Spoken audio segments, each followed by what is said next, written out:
因为我们的电动车很安静，所以在人多的地方呢，它太安静过去的时候呢，就会吓到别人或者是产生一些危险了。所以我们的工程师都会在电动车在低速的时候呢，这个地方放了一个小喇叭，这个喇叭我们可以看成是电脑的那种喇叭一样，你把它播歌也行。放一个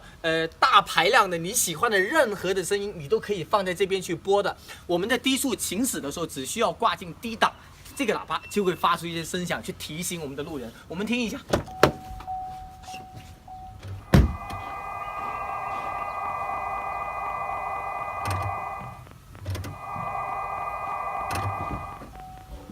大家听到这个声音了吗？这就是 Velite 5发出的一个声音，其实都跟其他品牌是不一样的。我试过那个电动的高尔夫叫 Golf E 啊，它那个车的声音就像德国人的嘛，他喜欢那种澎湃的那种动力的感觉，就是一个 V8 发动机隆隆隆那种很咆哮的声音，是完全不一样的。理论上的话，以后我们买了电动车以后，只需要灌一个自己喜欢的声音，一个程序一样，像我们的手机铃声，你想它怎么想都可以的。